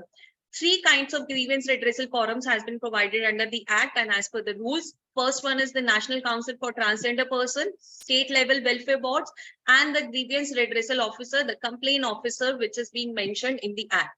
Now, the National Council for Transgender has to be established under 2016. for providing the different functions as established under section 17, which is already being discussed by Kiran ma'am and Savita ma'am. Now, this council is appointed for a term of 3 years and will be changed accordingly. The council meets at least once every 6 months. The first meeting of the council happened in October 2021. And the decisions are taken by the majority of the boards. Now, this council is divided into 5 heads. The chairperson ex officio will be the Union Minister of the Ministry of Social Justice and Empowerment. Vice chairperson, the ex officio Minister of State, Ministry of Social Justice and Empowerment. There will be nominated ex officio members, other nominated members, and member secretary, who shall be a joint secretary, Government of India, of Ministry of Social Justice and Empowerment. Now, with regard to ex officio members, we have the members given with regard to the different representation, the secretary, the representatives of different departments and ministries as given, the representatives of commissions, that of NHRC and NCW. Then we have the other nominated members, representatives of state and union territories. With regard to the regions, North, South, East, West, and Northeast, they are the one which are joined, which are now being currently the part of the NCLT. After 3 years, that will be rotated. So the state and the union territories will be changed after 3 years. 5 representatives of transgender community. We have Lakshmi Narayan Tripathi, Shri Gopi Shankar Madurai, Ms. Meera Paridam, Ms. Sir Zainab, and Shri Kak Sharma, who are the current members of NCLT. Then we have the 5 experts to represent NGOs and association. Currently, the 4 members have been nominated to represent the same. Then we have the state welfare boards, which are being to be established by every state. Now, all the states and union territories till now have not established all the state welfare boards, but these are the states which presently have established all the welfare boards and currently working, taking the grievances. Now, grievances of those who are being established, grievances of those who are being given identities, that has been given. But as Dr. Nayyar specifically said, whether the complaint has been made or not, whether they will be reporting the cases or not. So for reporting, they need to have the awareness about their rights. I think this is the one of the platform from where we can approach them. We can seek that they know what their rights are and what are the protections given to them. Next, we have the Grievance Redressal Officer, which is to be appointed by every institute, every establishment as given under Section 11. An establishment includes everything, every body, every authority controlled either by government or a private institute. Institute including the educational institutions. So every institution, as Dr. Savita Nayyar ma'am said with regard to NLU Delhi, I have been in NLU Delhi, I am an alumni of NLU Delhi, so I have seen the working. I know the person who has been appointed as a grievance redressal mechanism. So the person is sensitized. But when we are talking about the grievance redressal officer, there are no specific rules provided whether the person will be a transgender himself, whether the person will be a male or female. So how the complaint will be made, whether it will be private complaints, whether they have to come on a public forum, at what kind of complaints can be made, what will be the procedure to dispose of, what will be the limitation to deal with all the complaints. Nothing has been as such provided under the act or the rules given. The rules which has been given under 2020 has specifically talked about the NCLT, which we have already discussed. NCLT has been established, the meetings are taken place, and the work has started. So we have to wait till the process reach to the achieved, the objective to be achieved. Now, next, it has been given that this particular mechanism, this is passed by the Ministry of Social Justice, what they announced as the rules with regard to establishment of the timely disposal of complaint, establishment of NCLT, how the complaints will be made, everything we have to do. And I would also like to appreciate Amity Law School, Noida, for having the transgender and disability rights cell.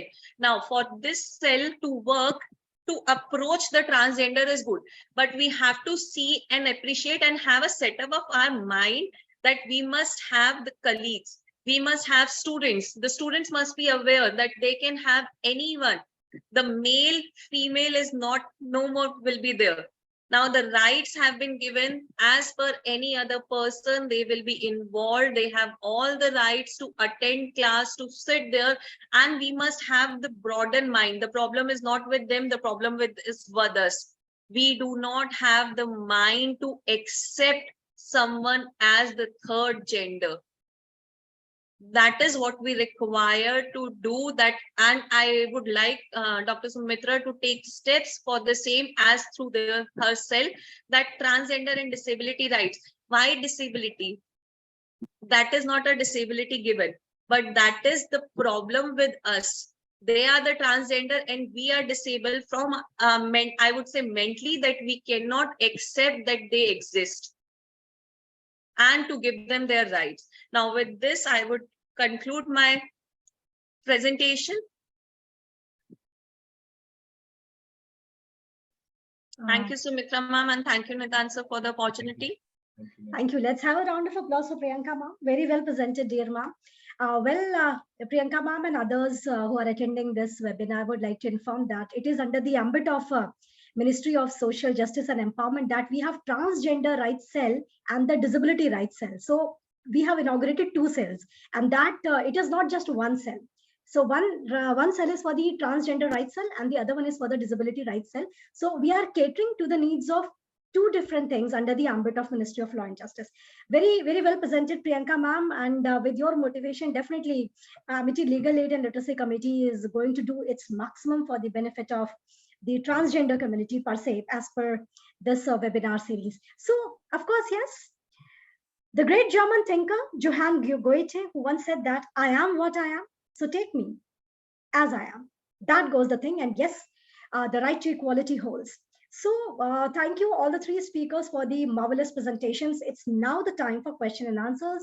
So there are some questions in the chat box. I'll request the co-moderator and co-host, Dr. Nitin Sharma sir, to take up the questions, and I will request all the 3 speakers to come up with the answers. And I would request everyone who's attending to type their questions in the chat box or the Q&A session. Over to you, Nitin sir.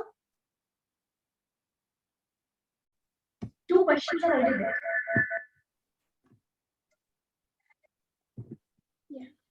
Thank you so much, ma'am. So now I would like to request the esteemed panelists to shed some light on the queries raised by the students. So question number first is like why the process regarding setting up a grievance redressal forum is so slow. So may I answer? Please, ma'am. Yes. So the process is not slow. We already have established the grievance redressal forum. The grievance redressal forums are 3 to be settled. First one would be the National Council that is already working. As I stated, since 2020, it has been established. October 2020, it held its first meeting and it is working. For states, the states are taking their time to get it established as per the rules. The notifications are given by different states. And even before the 2019 Act, there were many states. Odisha was one of the states that before 2019, they had their state welfare board with regard to the transgenders. So the states are coming up with their welfare boards, and that is to be supervised by the National Council and also the grievance officer. Now, grievance officer has to be done and has to be appointed by each and every individual institute. So it will be a duty of the NCLT to take up the process, take up the matter to all the institute and ask them to provide the data with regard to the person who has been appointed as the officer, when it has been appointed, what are the qualifications. So for that, I think every other establishment, as Savita ma'am said, that every other establishment is waiting that what are the qualifications we have. Like Amity also has a cell. But till now, we don't have any person as per law which is being given as the grievance redressal officer, the complaint officer which is being given. The work has started. Slowly, we are working and we will achieve. Thank you so much, ma'am. Truly, and slow and steady wins the race, and with the support of the ministry and with the vision of the founder chairman sir, our chairman sir, and our HOE Professor Dr. Aditya Tomar sir, I think we have achieved little bit in the form of establishing this cell. And likewise, as Mitra ma'am has already told, the National Institute of Social Defense is working on 3 broader areas. One is like the rights of the elderly people in the form of senior citizens, and then second one is the rights of the disabled, known as Divyang or specially able people, and the third one is the transgender. So we have amalgamated, I think, two different domains under the single category, and slowly and steadily, with the support of colleagues like you, and with the I think your presentation was very nice in the sense it is supported by videos, some infographics, and well, I think the preliminary research rather. So thank you so much. With your support, we will be able to do much more. And thank you so much. So in the meantime, there's another question. I think much of it has already been spoken by you. That, but for the sake of the query, I need to revise it. Like, what possible suggestions you can make so that grievance redressal forum can be more effective? So Here I will just add on to it what yes, Madam Ghai has said just now and Madam Nayar has said. This, whatever the rules have been made as per the Act also, that is in addition to what are available, the acts and laws. It is not isolated that you are reading that it is only this, that thing, but the other acts are also involved in that. That doesn't mean that only we have to read this act. It is in addition to what, it is in consonance with other acts also. So one thing is there, then the awareness is very important. The advertisement awareness, because probably transgender persons, they are not aware of their rights. They are not aware. You have to make awareness, and and the courts are taking steps on each in various all over India. The high courts are passing orders. The Honorable Supreme Court is passing order various judgments also. That once they are aware that suppose they are not getting any employment or they are not having a right to fill the form, immediately they are taking action. Immediately, as judgment I quoted also of Calcutta High Court, immediately they said you make a redressal forum over there. State has to do it. The government has to do it. So the government, the courts are also passing directions time and again. And the steps have been taken. It is taking time, but because of the awareness, this, I think, this Amity Law College was also doing first time this regarding transgender. They have not taken this issue earlier. So people are getting aware after our independence, after so many years. This is the first webinar in Amity Law College. So if Amity Law College is taking so much time, the procedure takes time. So this is the thing. You have to make separate toilets, even in the law college also, in all the platforms, all shops, malls, everywhere. Why not? Give them right, give them liberty. They are also aware. Even in now this, even in Buddh Karma, there's one of the court cases which are pending also, tariffing and this regarding prostitution, they are also given right because they are citizen of India. Those who are citizen of India, they are having the right and they are fundamental rights. It's the state, it's the government, it's the institute, it's the authorities you have to approach. If you're not approaching, file a writ, you will get relief. It is not one platform that only we are not, the number of matters are pending. Maybe some deficiencies there, maybe they are not giving an affidavit, maybe something is wrong. The procedure has to be followed. It is not after the procedure we can clear the applications. Procedure is there, the rules are made. In the rules, everything is written. All certificates, the clarity is written, how to make, what requirements are there, we have to follow. Otherwise, the application will remain pending. They might not be coming again. They must be afraid of going to this thing or disclose their identity. So we have to get that fear away from them first. Like Madam has said that I have seen nobody in my college. Maybe they might be, but you're not aware. You're not, and they're afraid to disclose their identity. That is also a point. So for that, awareness should be there, and that trust and confidence. Yes, we are there with you. We are there for you. We are for you, by you, and of you. We are there for everyone. Why hiding? Come out. You are not doing. This webinar will not solve because you have to implement. Get the fear away from that transgenders. They're afraid to come. Give them confidence, trust. We will work for you. We are there for you. You are beautiful. You can live your life. Don't hide. Don't conceal your facts. Equal right, equal opportunity, all the fields of life, even in education. Give them some benefit, some rebate. 5% marks rebate or something, so that they come out. Some incentive you should give. Make some incentive forms. Like even the government is giving them money and all this. Give something, some incentives and reforms. Okay, this education is free for you. They will come. Believe my words, they will come. Like you are saying, free for girls education, child. Give transgender also free education. Why not? They will come. They will be open.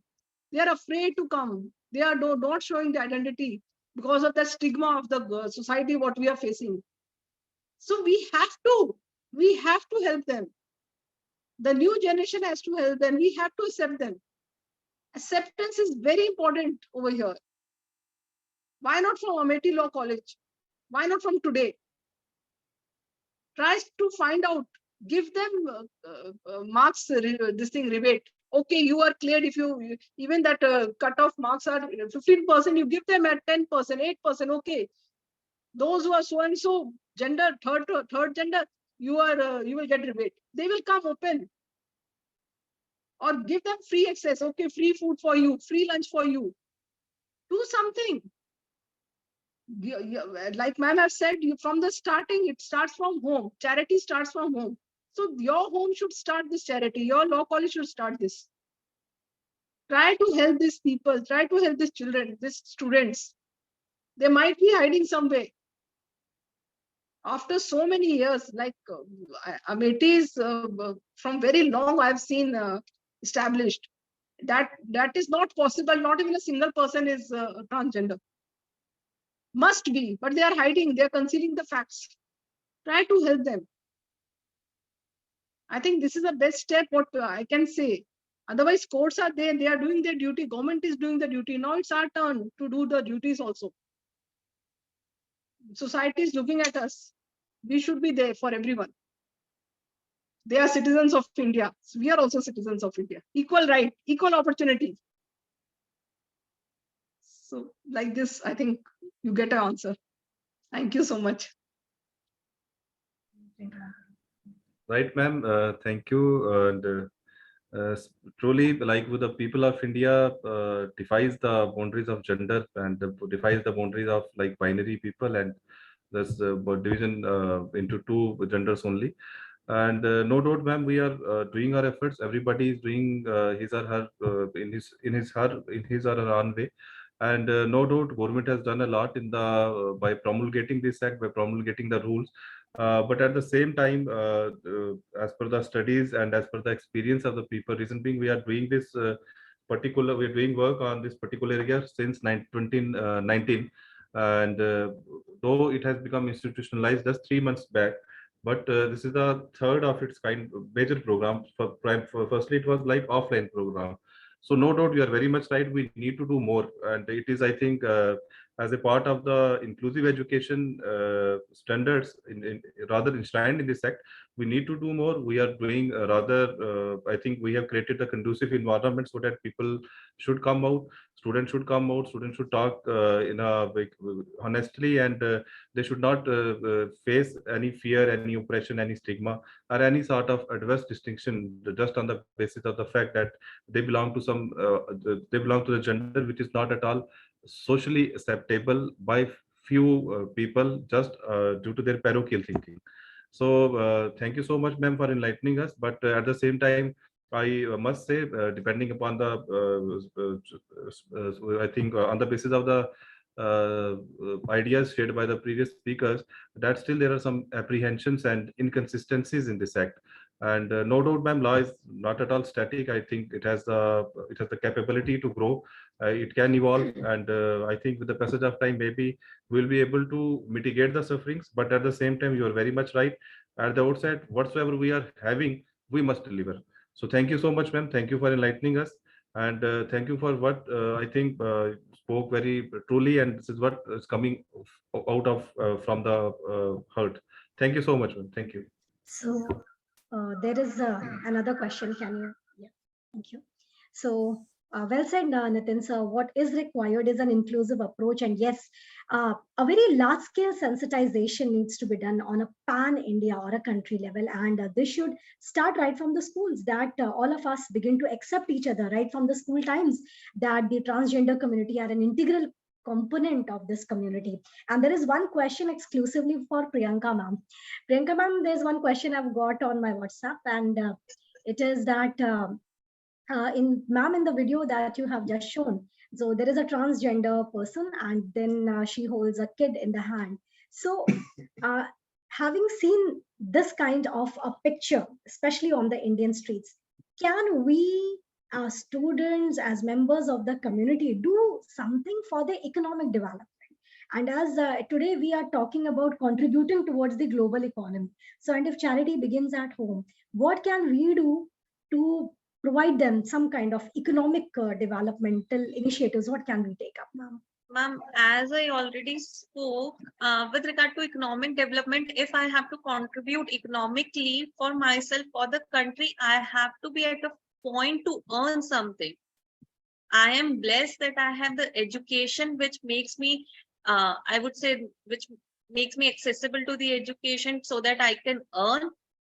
So as I stated, we have to start from the very basic beginning. If we see that transgenders, why transgenders has to be seen on the traffic lights? There was in that particular video, we have a transgender who were on the traffic lights, and the police officer which came, she was also a transgender. So that is the scenario we have to accept, that this is not the reality. We can't say that if it is a transgender, they will be called on the function, they will be hijra and kinner only. We have seen that transgenders are getting education. As Kiran ma'am already said, that as an educational institute, we also have to see not only in the institute, for the institute. If I want someone to be in my law school who is a transgender openly, then I have to see that he has the basic criteria of getting a 12th. So for that, he has to first get an admission in the first standard.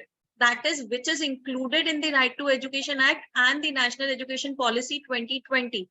So first provide them with the education. They have the courage and the confidence to come out, to talk about, to be in the society with their open mind, that I am not someone who is discriminated. And that is to start at a school level, because in schools the kids are very innocent. They don't we are the one who put everything in the minds of the kids. So they are not going to discriminate, like whatever who is sitting with me, whether it's a boy or a girl or a transgender, they don't know who is a transgender. This is what we have done to the society. So let them have what is being given. And the others we already have, the adults we have, everything which we have, we can start with their vocational trainings. In NEP 2020 also, ma'am, the vocational training has to be given. If we go on the portal of the ministry, as I said, ministry is working very well. The Ministry of Social Justice and Empowerment has given different services, policies with regard to the training to be given. So we have to identify those, as Savita ma'am has given the data, those who have already been identified. Now they can be, they can have the license, they can have the training which are provided by the ministry, and the education and the job opportunities. Now then it will be coming to us. Once they are trained, now it will be up to us as the institutions, as the establishment, that what kind of job opportunities and the workplace environment we provide to them. Yeah, very well answered, Priyanka ma'am, and I think that solves the provides the answers to the particular question. However, I have another question for Savita ma'am and Kiran ma'am, both of you together. Ma'am, Savita ma'am, you've been into academics since a long time, and Kiran ma'am, you've been into advocacy and mediation.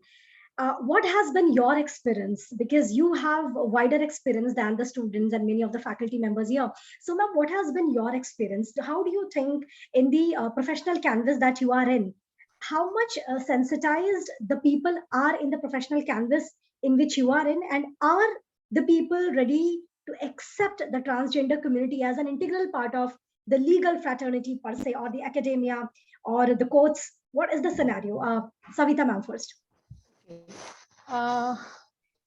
It is long way to go, I can say, because on the one hand, we are still struggling for the gender protection regarding the protection of women. everywhere.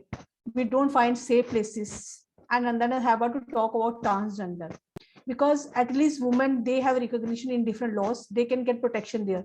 But regarding transgender, as I earlier also told you, that they had no recognition before 2019, where to go for the protection of their rights. And people, I have seen even educated class, they are not sensitized. They make fun of this, just like they have different slangs. कि औरत है ये क्या, इसको तो अकल नहीं है, आज तक उसके लिए बोलते थे, right? And what to talk about transgender, the people make fun of them. So we have to go a long way. We have to create awareness, we have to make sensitization, because जब हम किसी को चलते देखते हैं, बात करते देखते हैं, उसी टाइम उसका मजाक उड़ाते हैं. So we don't have that sensitization in our mind, even though we are educated. I have seen these, that people are not so much alert or aware, you can say. And even Navtesi Johar judgment has done a lot, that people are at least aware that they have also the right to choose partner of their choice. Otherwise, they were declared as criminal. So as slowly and gradually we are progressing, or we are moving forward, but still it's a long way to go. And for that, we have to do hand holding. We have to organize these types of programs, awareness and sensitization programs. And we have also to create atmosphere at home where children from very childhood, they are being trained regarding the transgender issue also, so that sometimes as they hide their community identity, and they are even sometimes they are not find confidence to share this with their parents also. So we have to build up that confidence, that trust from home also, so that they may not get different types of victimization in the society. They may inform the parents, they may inform the teachers, society, if they suffer any type of problem where they find dilemma regarding their body and mind or their soul. They are not considering that they are male or they are female, whatever the gender society gives them, in addition to their biological sex. So we have to do a lot of work there, and we being educational community needs a lot of awareness and step for ourselves also. And these types of seminars, workshops, training programs can help a lot. So Ma'am, this is just to interrupt you, ma'am. So in your vast academic career, have been there students who have come up to you and discussed such issues? no, never. Or any of your colleagues, ma'am? No. Women sometimes they come regarding my students who suffer domestic violence cases and other cases like the sexual harassment cases. They come to me because I work a lot on gender issues. But regarding transgender, I have never seen no student. It means we are lacking in building trust, because we don't have any complaint mechanism, redressal mechanism. I don't have any cell where that person may get some confidence of talking about this issue. So that's why I have never come across any such issue where any person, even from society, come to me regarding the transgender identity or any problem being faced by them for their dress. It means there is lack of lot of awareness and sensitization in the society on this very issue. Right, ma'am. So I will now pass on the same question to dear Kiran, ma'am. So, ma'am, in the grand advocacy career that you have had and you're having it presently, ma'am, have there been people who've been coming to you and discussing such issues with you? And have there been, have transgender community been your clients also sometimes for any of the matters? Like, what would you like to say? Yeah. Ma'am, you're on mute. Kiran, ma'am, you're on mute.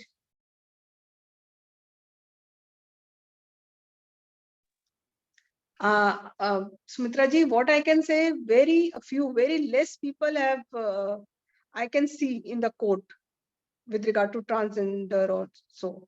And the thing which I said, they are not disclosing the identity or something, but I've seen in some, some way that they are working also, a few people, those who are qualified. Lawyer is a lawyer, whether male, female or transgender, that doesn't make any difference. So we don't make any gender comments on this, being a lawyer, because we don't address as a lady lawyer. We address only as a lawyer. We don't address as a male lawyer. We address as a lawyer. Lawyer means lawyer. So there is no gender like this. Once somebody told me, some senior advocate, madam, because you were being lady, so we all lawyers went some way to meet someone. I said, sir, there is no gender in that lawyer. I don't find. So how can I be a male or female? I am a lawyer. If you're taking lawyers, I'm also a lawyer. So right of equality comes here. So whether it is transgender, whether it XYZ, lawyer is a lawyer. So they are most welcome to practice. We welcome everyone with open arms. They are most welcome to practice. In courts are for everyone. Right to practice is for everyone, not for me, for everyone. So Advocacy Act also says right to practice is for all the lawyers, advocates, LLB graduates.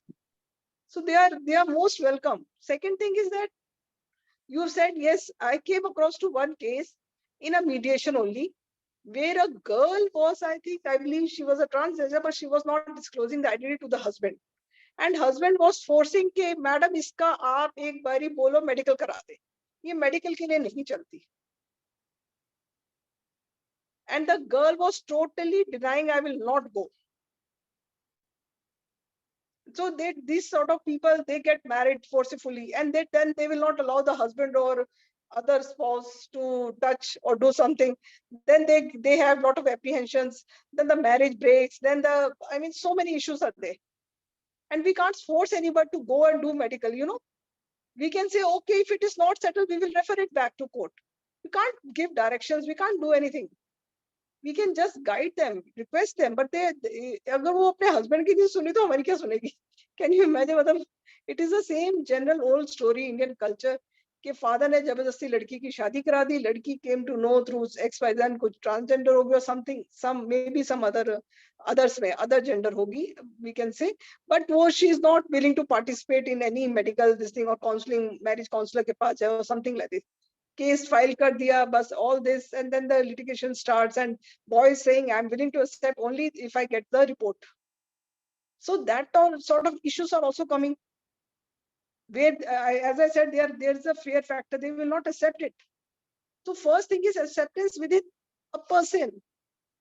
That identity should come from the within, not from outside.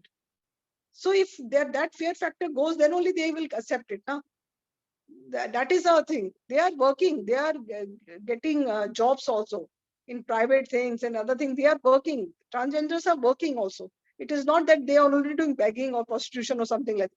They are working also. We have to respect them. We have to give them way. Okay, I'm at a side, now you go cross. At least one step. Be polite to them. That harmonious relationship is very important. Tender love and affection is showing them is very important. So anybody, those who are highly qualified, those who do law, they will come. We accept everyone. It is not that we are not accepting. Even the court's arguments are arguments for everyone. If you are ready with the matter, go and argue. Judge will not deny that you are so and so. They will hear the arguments, reserve the order, pass the order. It is a duty of the court. Nobody asks us when we appear, whether you are male or female, whether you are a lawyer, which you are representing which petitioner or respondent. Come on, now you argue. We have to disclose that we are for petitioner, we are for so. We argue. Kiran So ma'am, lawyer if I'm not, even today, the judges does not want the specific gender mention also. They don't Obviously, want ladyship or obviously. lordship. They just want sir and ma'am, not your Obviously, honor, not ladyship, not I lordship. remember Justice Karju once told me, I was arguing the matter, so I said I write her name because the parents also comes. So he said, can I write MS, Miss, instead of Mrs. Because why should we tell other people that whether we are Mrs. or Miss or XYZ? You write MS only. MS Kiran Bhardwaj. I said, I am Mrs. No, why you want to disclose your identity? That you are, whether you are married or you are not married, let the other people say. So I was quiet because it was from the judge's view of point. I didn't say anything. But it's a correct because it's our identity. How we take it. You write your maternal name first, your surname or husband's surname later, or you want to have only your parental name to be forwarded. That is up to you. It is your identity. Whether you write Priyanka Ghai, Priyanka Singh Ghai or something, it is your identity. Or you want to write only Priyanka, it's your identity. So this is a way how I think a person should be left free to use the identity. How to disclose the identity is their discretion. Savita ma'am, with regard to the same, if I'm not wrong, while giving the identity card, we don't need the medical certificate or medical checkup to be done in the rules as mentioned. We don't need No, that. if the person gets a gender realignment surgery, then only that person requires a certificate of medical superintendent or chief medical officer of the institution, and then from the psychologist also this district manager will consult and then issue the changed certificate. Also, that So person that got the yes. certificate. Yes. So In the gender DM will be realignment surgery DM also. will be Yes. looking at all the documents Yeah, submitted yeah. and the affidavit given. Yeah, yes, So yes. no medical certificate or no medical checkup is required from In the first case, DM in to first be done. case. Yes, No, ma'am. if the person for the first time apply for the certificate, then no medical checkup is required. But if after gender realignment surgery, then if that person want to change the certificate, then the medical certificate is required. Yeah, ma'am, there is one last question, which is for all the three speakers. So, ma'am, this is actually my question. And one person has joined the webinar from down south. And after we had, when did we have the first transgender workshop we had some months back? Therein after we opened the cell. So, ma'am, he has asked me not to reveal his name, so I'm not revealing the name. But yes, the question is very, very genuine. So initially when we met, so we had so many talks. We used to talk a lot on different issues, this and that. He considers me to be his elder sister. So he just said he wants to study and all that. So these were the things that we used to talk about. But then after 2 to 3 months after that workshop was organized on transgenders, after 3 months, he messaged me and he said, I'm sending you some pictures. So just look at the pictures and tell me, do you like the pictures? I said, okay. So he sent me pictures of a girl who's dressed in all girly attire with all girly dress and all that. I said, yeah, beautiful girl. Then he said, do you know this is me? I said, okay. So he said, with the name that you know me, I am that person, but I am actually this. I said, okay. So what stops you? He said that his parents want him to get married. And he told me what his orientation is. And he said that I understand that any discrimination on sexual orientation is a violative of fundamental rights. But he says that, what should I do now? Even my mother, I don't even harness that much courage to talk to my mother. Where else can I move in the society? So, ma'am, this is a question for all three of you. Yeah. I would answer this. Kerala, you said state, is the first state with the first state to take all the measures for transgender persons. They accept everything, even the marriage certificate they are giving if they want to get married with somebody else. And Kerala is the state where highest education, for education levels, for employment levels, everything is been granted by the state government to transgenders. It is not so. If you read the web, this Google or you search, Kerala is the first state to come with all the measures, all the reliefs to given to transgenders, even for education, employment, other rehabilitation centers, even the scholarship also. They are giving, providing shelter with food, everything, and accepting transgenders. So I think Kerala state, he luckily is born there and he's staying there or he's staying there. That's the best thing. He should approach the authorities over there. Ma'am, first thing would be to self-acceptance. Yes, He should have the courage to come out. that is the initial thing what I told authorities, policies are there who can help him or her. But Kerala is the first state, I still remember, to do all that, take the steps. So avail the opportunity, I can only In say. my opinion, and as I earlier also told you, that yes, self-acceptance is very important. And secondly, the trust and confidence that is to be given. And thank you, Sumitra, you were able to create that trust and confidence that fellow after 3 months could send those pictures to you, but not his or her parents. उनके साथ के साल रहने के बाद भी उन्होंने वो कॉन्फिडेंट ट्रस्ट नहीं बिल्डअप किया कि उनको नहीं बता सका वो. So hats off to you that you could build up that trust that all of us require. चाहे अब education institutions में है, चाहे घरों में है, we have to do. Why we are saying that parents are lacking in good parenting के ऊपर workshop, seminar, वो trainings हो रही हैं आजकल, जो पहले नहीं थी. पहले पता था, पहले if the parents were not able to handle a child, grandparents could do. If the child was not comfortable, parents वो ताई, चाचा, दादा, बुआ, फूफी किसी के साथ भी share कर देता बात. आजकल क्योंकि nuclear family system है, that culture is not there. So the parenting is very important. कि ये जो 377 का स्ट्रक्चर हुआ है, अभी कितने बच्चे बाहर निकले हैं and parents know about that, कि अदरवाइज पेरेंट्स वहां पर लैक कर रहे हैं. मैं बच्चों को ही क्लास में बताती हूँ, ब्लू वेल कैसे कंट्रोल कर गया पेरेंट्स बच्चे को. Where we parents are, वो बच्चा एक कमरे में कंफाइन करके ब्लू वेल उसको कंट्रोल कर गया, सुसाइड कर गया, पेरेंट्स को पता नहीं है. एक तो हमने जो एक्सक्लूसिव रूम्स एरिया, बच्चा पढ़ रहा है, हमने उसके कमरे में नॉक भी नहीं करना, उसकी पढ़ाई डिस्टर्ब हो जाएगी. हमने उसको फोन नहीं करना, का बच्चा खोल रहा है, मुझे फोन मत करना, लाइब्रेरी पढ़ो, खुद फोन करूंगा. वहां पे कहीं ना कहीं कम्युनिकेशन गैप इतना बढ़ रहा है कि बच्चा कॉन्फिडेंट नहीं है अपना कोई दुख से, बच्चा सुसाइड कर लेता है और बच्चे पेरेंट्स को पता नहीं है वो बच्चा किस धर्म संकट से गुजर रहा है. मेरा बच्चा वो क्यों बच्चा सुसाइड करता है. Parenting is lacking. तो इस केस में parenting is very much required and we as teachers, क्योंकि पेरेंट्स का हम दूसरे उसके टीचर हैं, हमें जो बच्चे में कुछ चेंज अगर नजर आती है, कुछ उसको ऐसे कुछ नजर आता है, वी हैव टू आगे जाके उसकी हेल्प करनी है. Then only we can help these kind of persons who are transgender and who are not able to live their life fully. Yeah, thank you, ma'am. Thank you all the eminent speakers for answering all the questions so very well. Let's have a round of applause for all the speakers. Thank you so much, ma'am. Well, everybody, it's time to depart from this portal of Amity University, Uttar Pradesh, Noida. This is the series of webinars on Transgenders Act 2019 and the Rules 2020, which is hosted by Amity Legal Aid and Literacy Committee in collaboration with Ministry of Social Justice and Empowerment. But before bidding adieu to this portal, I will now request our dear colleague and co-moderator, Dr. Nitin Sharma, to present the vote of thanks. Over to you, sir.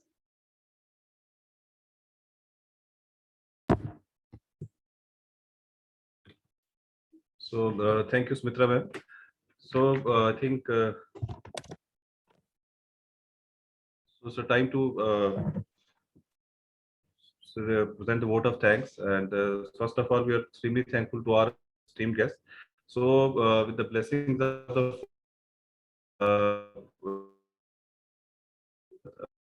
the chairman sir, of the special